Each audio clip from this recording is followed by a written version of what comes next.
So for our next session, which is the futuristic auditor, blending who we are and what we can be, I'd like to invite Mr. Zameer Shaikh. Mr. Zameer is currently the Managing Director and Global Chief Audit Executive at Accenture, providing leadership and direction to the global internal audit discipline with a focus on providing risk-based and objective assurance, advice and insight to the Accenture management and the audit committee. In his professional career spanning over 21 years, Mr. Zameer has held various global roles with large multinational organizations and public accounting firms, gaining diverse experience in enterprise risk management, internal controls, compliance, forensics accounting, and internal audit. Over to you, Mr. Zameer. Thank you very much. I hope you guys can hear me okay and see the presentation as well that I've loaded. Has someone loaded the presentation already? Excellent. Okay, so first of all, thanks for that generous introduction. And very happy to connect with all of you, although virtually, but this is the world that we live in. So we have to make do with what we have, but nonetheless, I'm very happy to connect with all of you today. The topic that was assigned to me was futuristic auditor, blending who we are and what we can be, right? So it's a very interesting topic. Sometimes as auditors, we are kind of caught between this dichotomy of whether we should be focusing on fundamentals and, how do we do that, and at the same time, transform ourselves and our department. So absolutely, I mean, there is no confusion here. One has to maintain an unwavering focus on fundamentals, right? On delivering risk-based and objective assurance, advice, and insight. That remains our core mission. But not to say that with that we cannot adopt transformational changes. We can merge and marry fundamentals with transformation.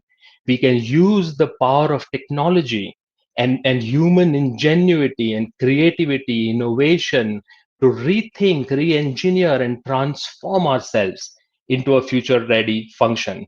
So this is absolutely possible, and that is what is called for in the times we live in. So with this, what I wanted to do was to provide some insights into what I think are fundamental processes and how we can transform those fundamentals, right? The catchword here is transforming fundamentals, having a focus on fundamentals, but still be able to transform them and be a future ready audit function or a future ready audit department. And so by no means this is an exhaustive list, leave aside comprehensive. These are just things that I felt are important for you to share. And each one of these elements here could be a whole session. We could do a whole day of conference picking each one of these elements and discussing them in detail. But because of the lack of time, you're not going to be able to do that. What I will try to do today is to give a little bit of food for thought for all of you, right? If you are exhausted with your LinkedIn and Amazon content over the weekend, perhaps this is something that you might want to mull over a little bit, right? So this is what I'm going to do. And in between, I will also, as we go through this, I'll also share some examples on what we are doing internal audit and how we are transforming internal audit at Accenture.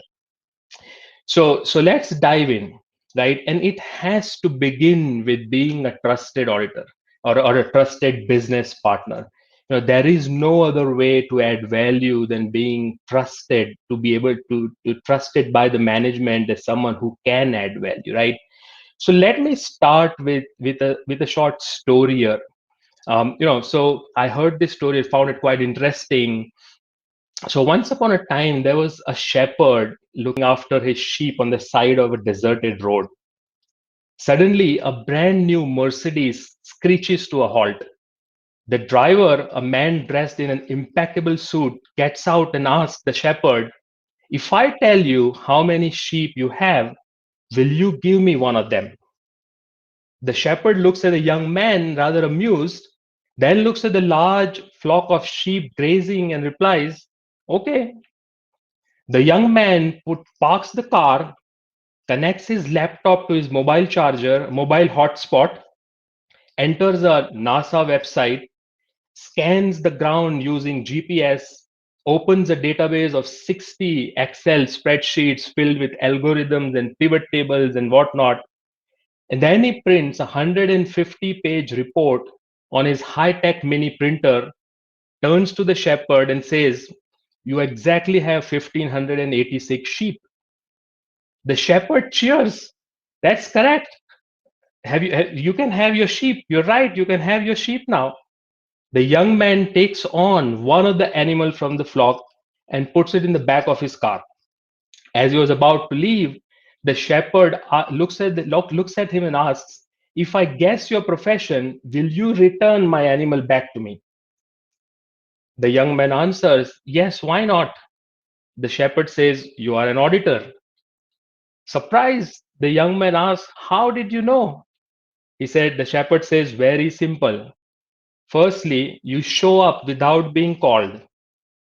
Secondly, you charge a fee to tell me something I already knew. And lastly, you don't understand my business at all. You have no understanding of my business. Now, can I have my dog back?" I found this story quite interesting, but it's rather true in some sense, right? If you know, it's absolutely important for us to connect with our stakeholders, to have these meaningful conversations with our stakeholders, and develop an astute sense of business understanding. Without that, you're not going to be able to add value and become a trusted business advisor. And it's particularly true with our young auditors, some of the young auditors that move from job to job and perhaps even industry to industry. They're not able to develop this understanding of the business. And internal audit is all about understanding of a good understanding of the business. I was once speaking to Uber's CAE, Dominic Vincenti, and she made a very interesting remark. She said, "You have to understand the business of business and be able to connect the dots across the organization." And how true it is. It's internal audit's job is not just to understand the business. It is to understand the business of the business. Why is business doing business is what we need to understand to be able to connect the dots and find interrelationships. At Accenture, annually, we talk to upwards of 300 global, regional, business, and corporate functions leaders to get insights on business and their perspective on risk and the risk that they are most concerned about.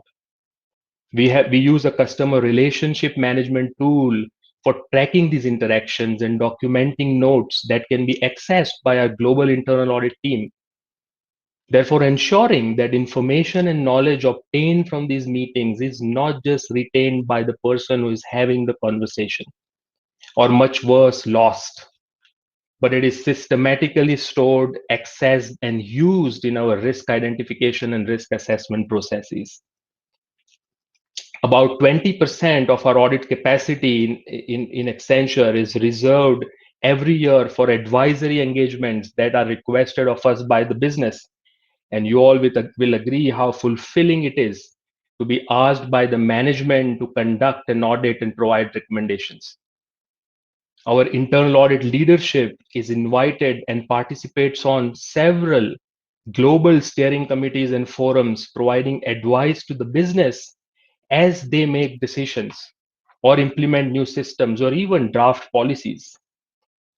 When we see repeat audit observations, we escalate them to the right management levels and work with the owners to develop global action plans to drive broad-based corrections, not just incremental changes audit after audit. These kind of things you do to develop that trust and get the seat at the table. If internal audit does not have a seat at the table, it's difficult that it's very challenging for auditors to understand where the business is going, not what it is doing today. You probably get an understanding of what the business is doing today, but that's not it. You need to understand where it's going. As they say, if you watch it live, you already missed it. You need to be able to anticipate risk, and you can anticipate risk through knowing what the next step of the business is, right? And you use that expertise to provide deeper and valuable and timely insights to your stakeholders, right? And that brings me to the next important topic, that is risk identification, which is in sometimes we call audit universe or risk universe, but basically, risk identification. Traditionally, risk identification is largely static. It's a calendar driven process reliant on lagging indicators that come from the past, and knowledge of a few individuals, whether they are individuals from internal audit function or a bunch of people that you're talking to in the business, right? Sometimes you take the audit universe that you had previously and try to see, make some changes to it, right? So you look at the broad head. Now sometimes the broad heads of your risk universe and audit universe may not change. The your organizations are still doing the same business or into the same business, but how they do that business changes.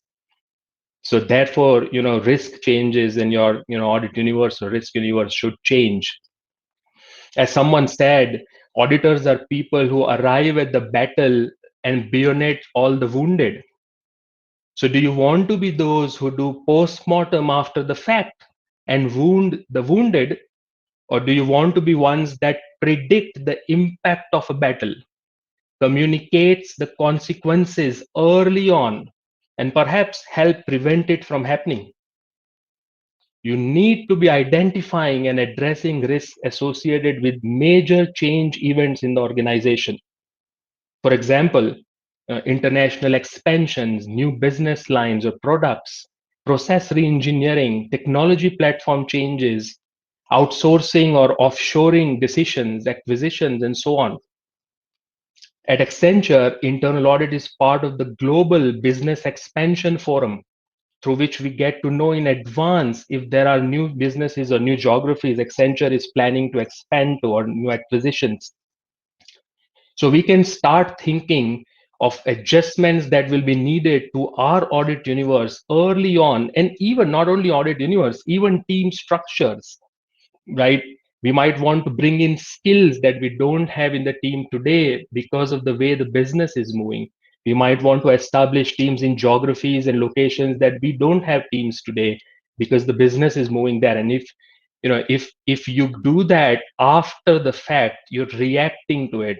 If you know what's going to happen, what is the next step of the business, you can be proactive and be ahead, or at least be with the business, if not ahead, right? You need to have a systematic process in place to identify over the horizon risks, or emerging risks as they are generally called. I call them over the horizon risks that are not visible, to ensure they are proactively addressed. For example, years back when Accenture embarked on an automation journey and started, heavily using automation and RPA, we in internal audit immediately updated our audit universe to include robotic processes in our audits, in addition to people processes, because now robots are doing what people are doing, right?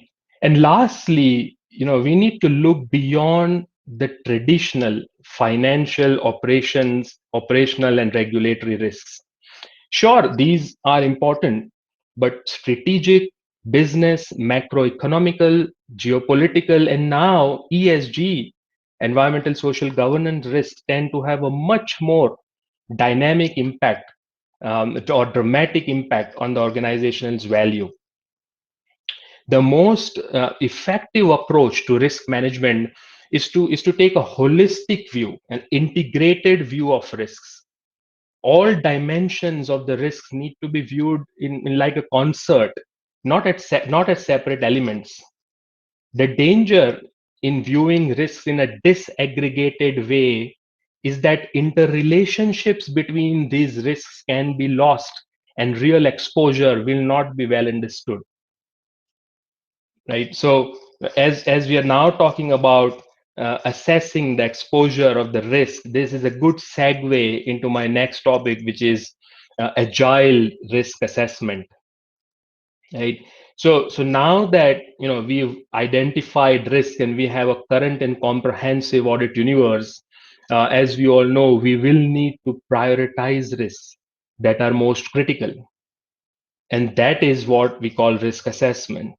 So traditionally, right, risk assessments, have focused on impact and likelihood, right? But these risk assessments, they're just focused on impact and likelihood of risks, fail to take into account the velocity of risks that may be out that you know that that may be outpaced by the speed of risk. You need to consider not only the impact and likelihood, but the speed at which they would impact the organization or erode value. As Richard Chambers, IIA's president and CEO, says, we need to audit at the speed of risk. So, internal audit has access to vast amount of data in the organization, right? We have access to a lot of data in the organization, and we sometimes pull that data. But to be able to unlock the power of quantitative data to provide that greater insight during risk assessment is critical. You should be able to pull the data that is at your disposal and to be able to develop and generate insights from it that helps you in risk assessment process. And I'll come to analytics a little bit later. Um, but at Accenture, we are very fortunate to have a single instance of SAP throughout the organization, which eases to a large extent the task of preparing data, which I'm sure you'd agree is the most tedious and time consuming part of data analytics. In addition, we also have a common enterprise wide data lake that we can tap into for our data needs. So, leveraging these platforms and advances in technology, we kind of wanted to move to a near real time risk assessment process where the teams could kind of adjust their plan and approach as changes occur in the risk environment. And to achieve this, we developed new tools and risk models that are backed by cutting edge technology and analytics driven by real time data that produces deeper and timelier insights. These tools enable us to analyze trends and identify risks with accuracy and on a near real time basis as they occur. Today, the management of the audit plan is a dynamic process rather than an annual exercise. And lastly, you should be able to collaborate and assess and place reliance on the work performed by second line functions within the organization. And I'm not going to get into the details of the three lines model of IIA. I'm sure this group on the conference already knows. I'm assuming they are very well familiar and well versed with IIA's three lines model. But to be able to determine the resources that internal audit spends covering the risks that have already been audited by these functions, you should be able to place reliance on them. How many times have you heard about the word audit fatigue on the business when you go to audit something and they would say that we've already been audited recently by another function within the organization, right? Even IPPF Standard 2050 coordination reliance requires that we share information, coordinate activities, and consider relying upon the work of other assurance functions to ensure coverage as well as minimize duplication of effort. So at Accenture, we have established an integrated assurance mapping model through which we've developed a very structured approach to interact with second line functions to understand the extent of their risk coverage and review their methodologies and audit approach as well as technology they use, right? And then we are able to rate these second line functions on a scale which helps us determine how much reliance can we place on their work and adjust and calibrate internal audits coverage accordingly.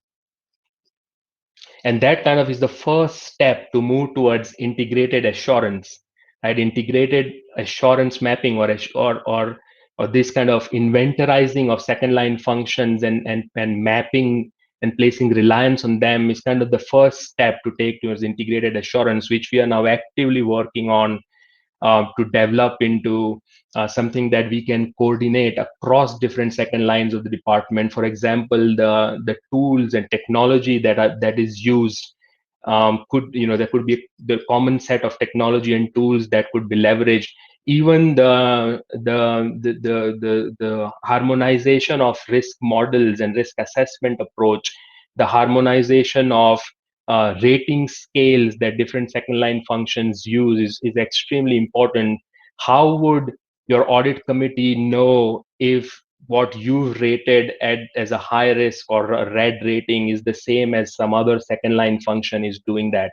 So harmonization of those rating scales is important as we move towards integrated assurance and providing an integrated view of risks to the audit committee and to the executive management, so that internal audit's view of risk is not siloed. We have to be independent, and don't take me wrong, from that standpoint, independence is fundamental, but that does not prevent us from coordinating coverage with second line functions. And this is what our IIA model says, right? And that brings me to the next important topic here, which is audit methodology and reporting. So a lot can be discussed on how we can use advanced technologies to transform internal audit methodologies. But in the interest of time, let me just mention a few, right? So the first thing I feel is extremely important in your audits is we need to integrate analytics in all aspects of audits. Note here that I'm not saying you need to use analytics on audits, because that's a given now. Each one of us on this conference today is using analytics in varying degrees. However, to really unlock the true value of analytics, you should be integrating it throughout the audit lifecycle. At Accenture, as I mentioned earlier, we extensively use data analytics in risk assessment, audit planning, fieldwork, reporting. We now have an inventory of almost 200 plus standard analytics that our auditors, off the shelf analytics that our auditors could use. And in addition to that, we continue to serve our audit teams with customized analytics to suit the needs of specific audits. So there is an asset base of standard off the shelf analytics, like for example, analyzing vendors, vendor master with employee master, stuff like that, the standard stuff. But then to suit the specific needs of audits, we serve them, we serve our audit teams with, or feed them with customized analytics, to based on the needs and the business rules dependent on that audit.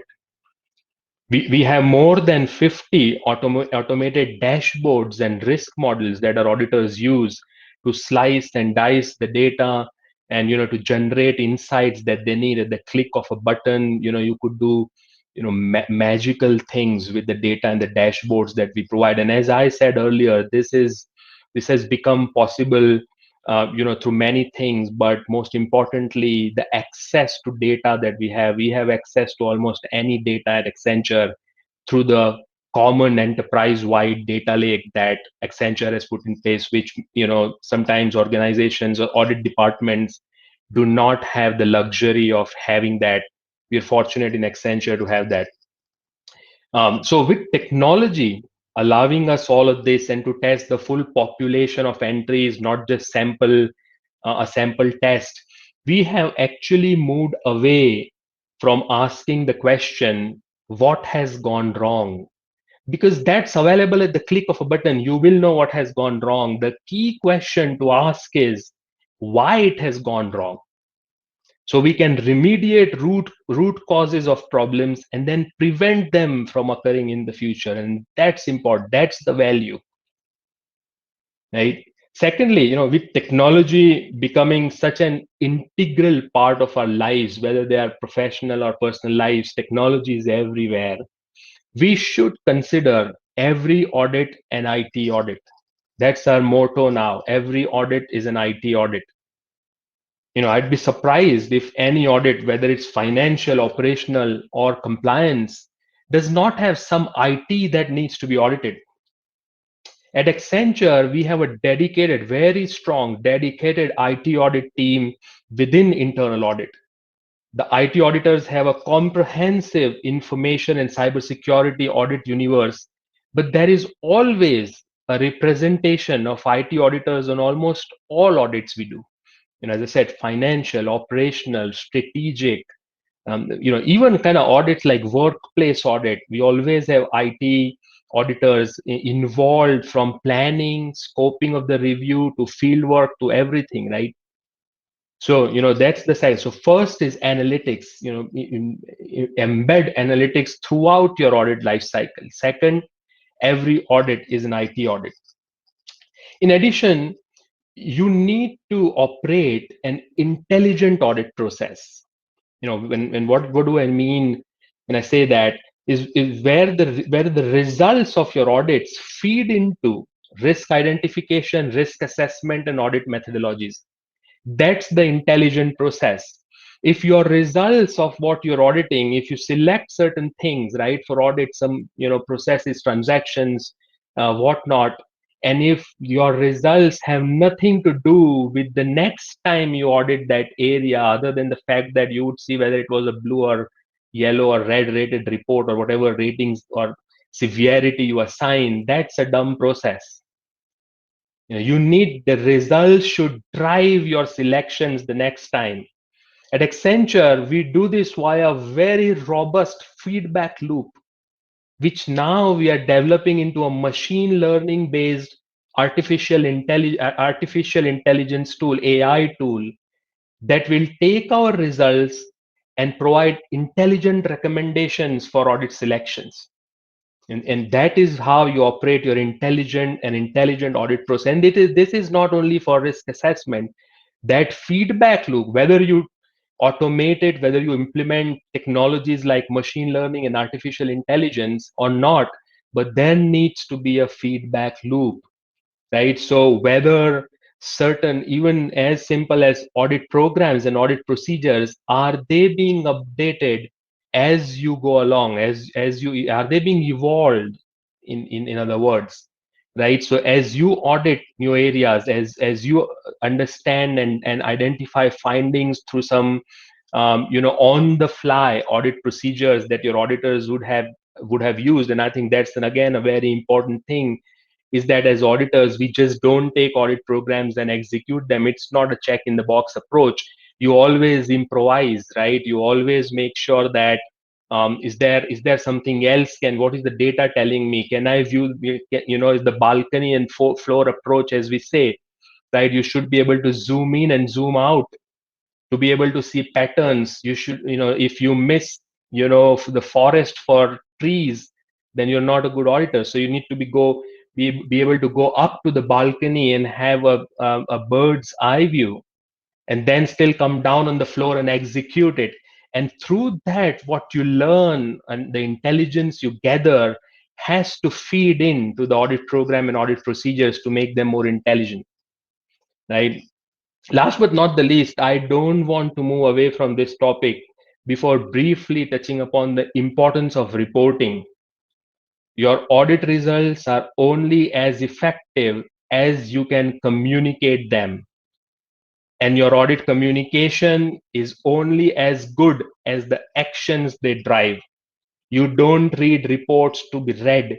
You don't write reports to be read. You write reports to drive action. And that is key. So please do not ignore the importance of effective reporting and communication. And as I said, each bullet here could be a topic. We could do a whole day workshop on just report writing, but obviously we don't have time here. So with that, let me move to the next topic, which is agile resource mobilization and talent management. Very important. So traditionally, resource allocation is calendar driven, right? There's, budgets and resource allocation decisions become obsolete in the face of changing business environment. Instead, use agile planning to ensure you can stay relevant and are able to swiftly mobilize resources to address unplanned audit and management requests. I did mention earlier that about 20% of our audit plan audit capacity is reserved for management requests and unplanned audits that we have to do.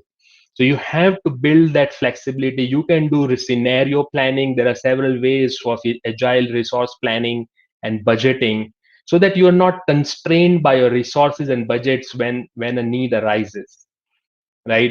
The other cardinal mistake that audit departments make, and sometimes without realizing, is that they select and perform audits in areas they are most experienced in or have the desired skills.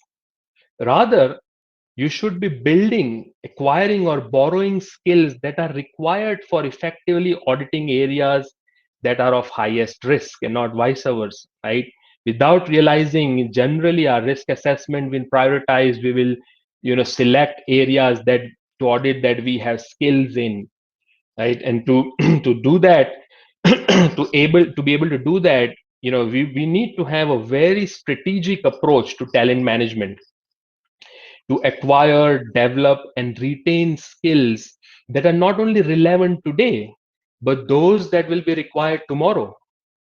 At Accenture, we've implemented a comprehensive competency management framework for internal audit. We've identified 10 to 12 skills which are refreshed every 12 to 15 months that are critical for us today and will be essential tomorrow. And we have assigned baseline proficiency levels for each skill at different career levels. So, for example, negotiation and conflict resolution skills are not that relevant at junior staff levels as they are at the manager and above levels. On the other hand, work paper documentation is very important at the staff level, but may not be needed at the management level, right? So every 12 to 15 months, we assess proficiency levels for critical skills in our department against these baseline proficiencies. And as a result, you assess what you have baseline, you assess what you have, and the result of is which is skill gaps. So we identify skill gaps, and these skill gaps or results from the competency assessment feed into our training strategy, our hiring strategy, as well as contracting. So there may be certain skills that we expect from our staff members, and from all of our staff members. So we develop those through training. There may be some other skills that are best acquired rather than investing in it. So we hire individuals with those specific skills. And there may yet be some others that we don't necessarily have to carry in our teams. So we contract and co source for those skills. So that's a strategic way of handling your talent management, right? What do you want to invest in developing skills? What do you have to hire for? Which skills you'll need to hire for, and which you can contract and co source. So in the interest of time, let me move to the next 2 points here briefly that I wanted to cover, which are innovation and quality. And it's extremely important to foster and embrace a culture of innovation if you are to transform your internal audit department or yourself into a future ready auditor, right? You will need to develop a progressive and forward looking mindset. It's a mindset change.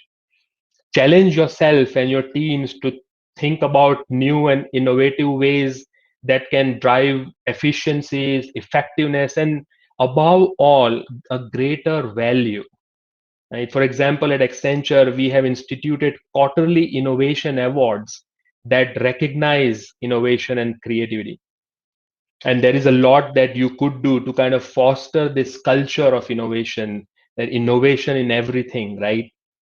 And lastly, I would just add, in closing, I'd say that in the attempt to race towards the future, do not overlook the importance of quality.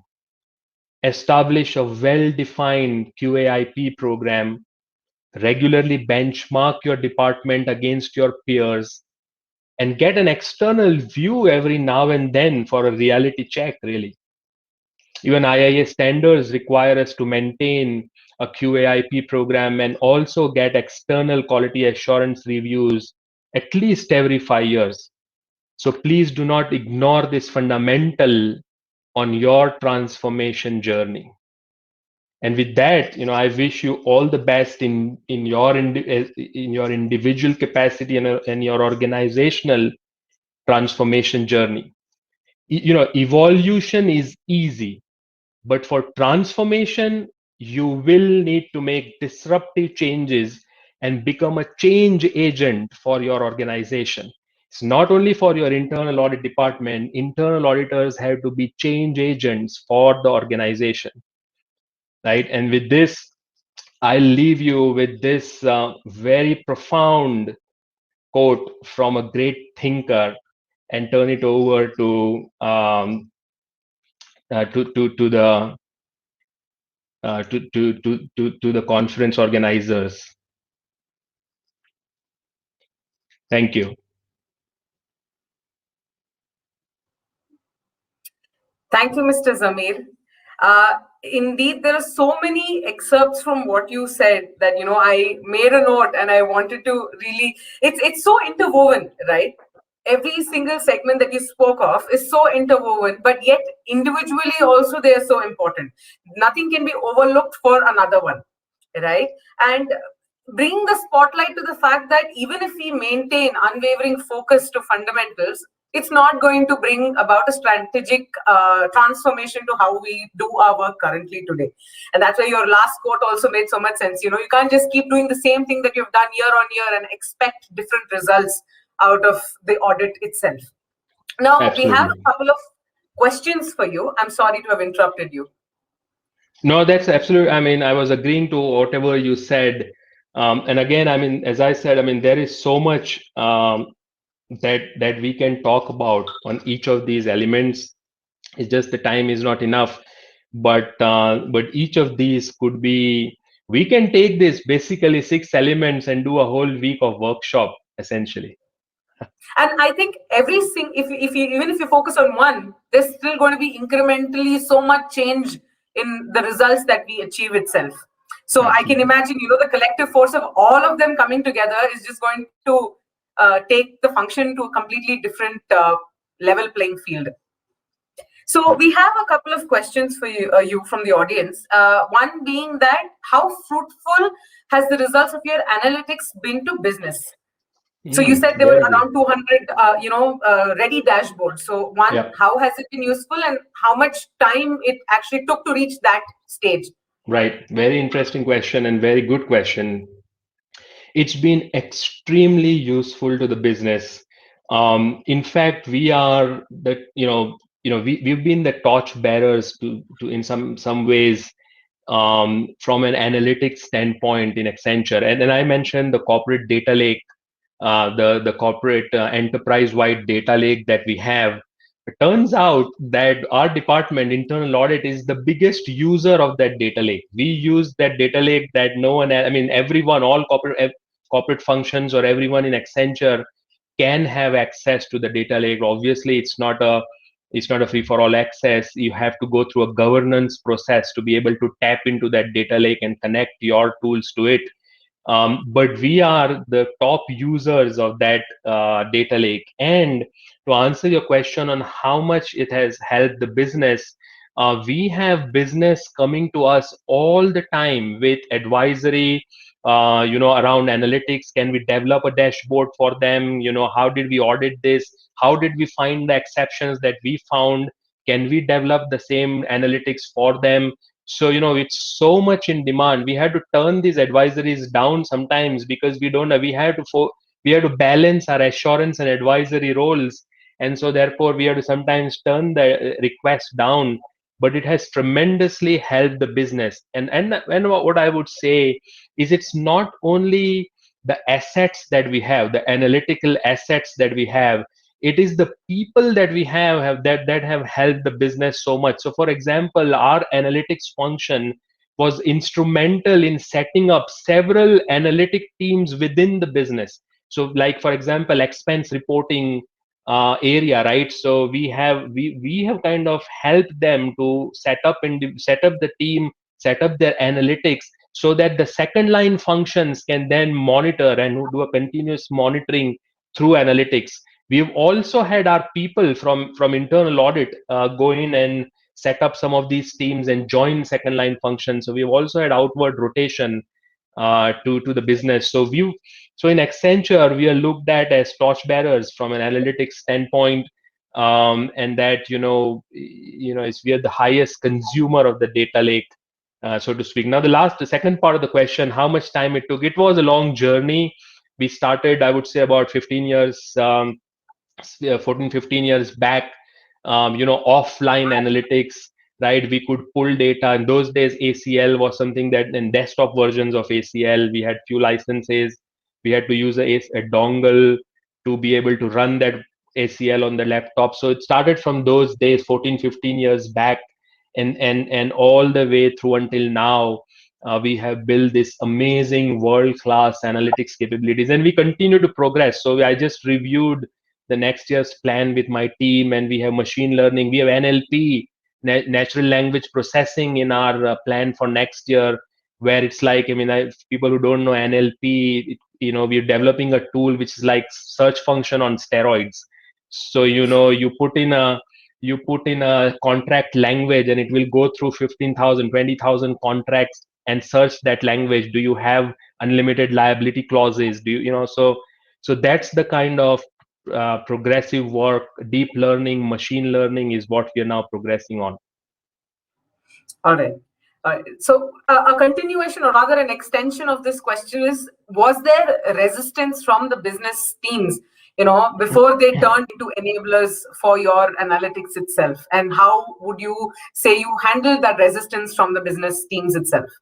Yeah. So, as I said, this goes a long time back, where we could download some data from SAP, right? So you download some T codes, you use those and download data from SAP, put into ACL and try analyzing. And that's where actually, we started showing the value of analytics to the business, the audit observations that we used to identify, the way that we were kind of providing insights to the business. So the value started going to them early on.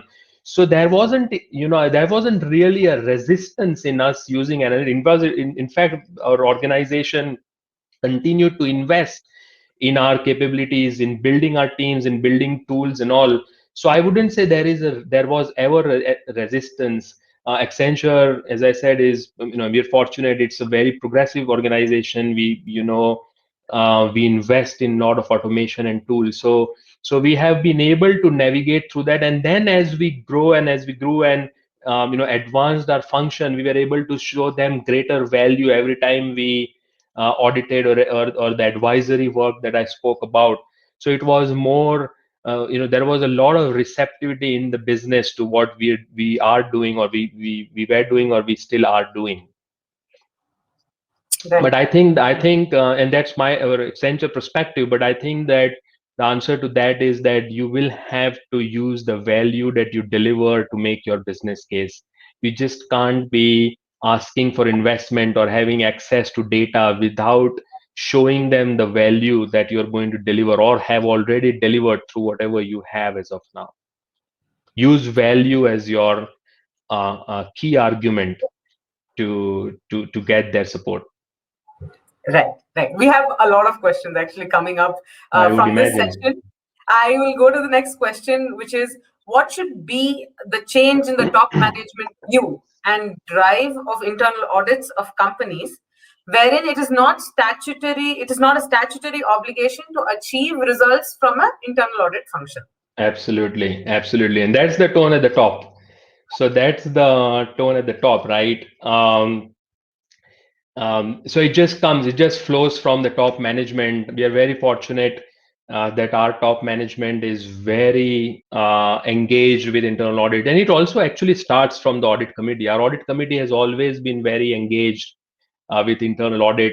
Even as of now, just last Friday, I did an immersion session with the audit committee. This is outside of the regular audit committee updates and meetings we have during board meetings. We also have immersion sessions where we bring the audit committee. An audit committee actually spends time.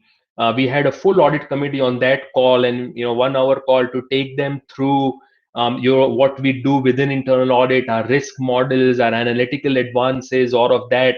And so it resonates with them immediately. They become great supporters, or they are great supporters of internal audit, and that flows to the management, and then the top management, the C-suite then supports us. So I think that kind of that comes from the top. But from internal audit, as my first point was, right, that you need to be able to build those relationships. You build those trust-based relationships with the top management. It starts with at all levels. So you build relationships with your local teams, your regional teams, then your C-suite, and within the internal audit function at different levels, you have these relationships mapped out. In Accenture, what we've done, and this may be helpful to others, is we have mapped out these relationships. So each of our directors and senior managers are responsible for certain relationships, certain roles that they have to build relationships with, right? So they will foster that relationship. They will have conversations. They will work with the management folks if there is an advisory engagement requested of us. And so it's not a haphazard approach to just left to the CAE or the head of audit to build those relationships. Each one of us is assigned with a specific role, specific business segment that we are responsible for relationship management. All right. Okay. I think a lot of aspiring job seekers also. Another question from them is top 5 skills that you think an auditor should have. I would say, well, I don't know if I would list down all top five, but I would give an overall probably response to this is that I think in this day and age, you need I spoke so much about analytics. You need to have an analytical bent of mind or analytical orientation, or, an analytical approach to things. So train yourself in data science. Data is difficult. It's analytics is easy, data is difficult, right? So to understand the data is very, very critical, because if you don't do that, you will spend 90% of your time breaking your head with the data, and would not have any time left for analysis or for the insights that you want from the data. So orient yourself with data science, but perhaps train yourself there. There you will in the future, will every auditor will need to have analytics background. The other thing I would say is IT. I mean, as I said, we have dedicated IT auditors who are, trained, IT engineers and whatnot. But even finance or operations and general auditors should have some amount of a background of IT and IT risks, and how they can use that in every audit we perform or they perform, because it will be difficult. It is even now difficult to come across anything or any audit that does not have an IT component to it. So those are, I think, from the hard skills standpoint. Soft skills, very important. Communication, the way you communicate, the way you report your findings, negotiation, conflict resolution. We find ourselves many times in conflict situations, right? You would say something is an issue, management would say it's not an issue. This is auditors day in auditor's life, so to speak. And so that conflict resolution skill is very important as you grow up your career. Being politically savvy is very important. Internal audit, I feel, is perhaps the most politically savvy role in organization. And the balance that we have to achieve between our independence and being a trusted business advisor, it's not easy. It is not easy. And those are the soft skills you need to build as you progress your careers. All right. Okay. I think we have one final question, which is on what is the learning and development plan or the procedure that is in place in Accenture? Well, so again, I mean, Accenture being a people organization, we invest a lot in training and development. And I tell this to everyone that generally in austerity drives or when business is southwards, training is the first budget that gets cut. But at Accenture, that is the last thing that gets cut because we know, I mean, we are in people business. We have to keep, our plant and machinery well lubricated and our minds well stimulated. So we are very focused on that. So that's Accenture. Internal audit, as I said, we have this competency assessment framework. We identify skill gaps. We direct training investments to those skill gaps and where the investment should go. So, for example, currently we are working with an external vendor to develop conflict resolution training because that is something that we identified is what we need in particular career levels of our auditors, like managers. So we are working with an external vendor to develop a training that is specific to conflict resolution for auditors. There are a ton of conflict resolution negotiation trainings available off the shelf, but those concepts don't apply to internal audit. We don't have something like a BATNA, right? Best alternative to whatever it is. We don't have that give and take, right? Sometimes we have a point which is black and white, and that has to be negotiated without being able to give anything to the business. And so the concept of negotiation and conflict resolution applies very differently to internal auditors. We realize that, and we are heavily investing, as I said, working with an external vendor to develop a bespoke training specific to internal audit's needs for conflict resolution. And that's how we make our training investments at Accenture. I mean, I can talk a lot about it, but I know we're limited by time. Right. Thank you so much, Mr. Zameer, for answering all the questions patiently. It is imperative that we use technology and place the value propositions to the management in order to get more investment into the teams for sure. Thank you once again for being here at the event today. Oh, absolutely. Thanks for having me. I'm very delighted to be able to connect with all of you. If you have any further questions, I'm always available to answer. You can look me up on LinkedIn, and get in touch with me. I'm always available. So best of luck to all of you in your journey as auditors and transforming yourselves into future ready auditors. We have a lot of good sessions lined up for the day. So I wish you all the best and hope you have a good conference. Thank you. Thank you, Mr. Zameer. Thanks, guys. Bye bye.